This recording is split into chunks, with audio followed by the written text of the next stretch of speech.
श्लोक 6. कर्मेंद्रियाणि संयम्य य आस्ते मनसा स्मरन् इंद्रियार्थान् विमूढात्मा मिथ्याचारस उच्यते. अर्थ, जो विवेकशून्य पुरुष कर्मेंद्रियांचा संयम करून त्याच्या विषयांचे मनात चिंतन करतो तो ढोंगी आहे, त्याला मिथ्याचारी असे म्हटलेलं आहे. विवरण: जोपर्यंत प्रकृतीचा संग आहे तोपर्यंत कर्म होतच राहणार आहे असे मागील श्लोकात सांगितले. या श्लोकात अट्टाहासाने इंद्रियांचा संयम करून त्याच विषयाचे मनात चिंतन करणाऱ्याला ढोंगी म्हटलं आहे. म्हणूनच अट्टाहासाने इंद्रिय आवरून धरणे म्हणजे कर्मसन्यास होत नाही. कारण शरीराची स्तब्धता ठेवली तरी मनाने मात्र त्या क्रिया सुरूच राहतात. ज्यावेळी एखादी गोष्ट मी करणार नाही असे आपण म्हणतो त्यावेळी त्या गोष्टीचे चिंतन आपल्याला सतत घडत राहते. आपल्या नित्य व्यवहारातील उपवासाचे उदाहरण घेतले तर ही गोष्ट आपल्याला लगेच लक्षात येईल. आज माझा उपास आहे म्हणून आज मला काय काय खायचं नाही आहे याचा विचार सतत सुरू राहतो.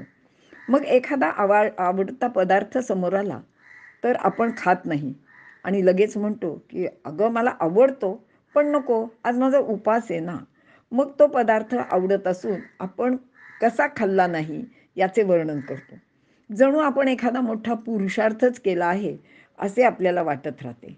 म्हणजेच विषयाचे चिंतन करून मनाने ते कर्म तर केव्हाच केले गेले होते, पण 4 लोकात त्याग केल्याची घमेंड मिरवली यापेक्षा तो पदार्थ खाल्ला असता तरी पण चाललं असतं ना.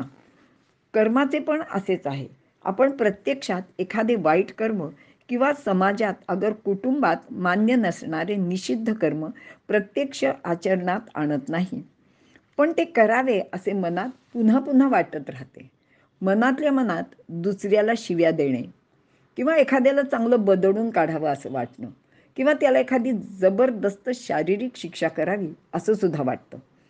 पण शारीरिक दुर्बलता किंवा आपल्याला कोणी वाईट म्हणू नये किंवा आपल्याशी कोणी वैर करू नये म्हणून प्रत्यक्षात आपण तशा कोणत्याच गोष्टी कधीच करत नाही.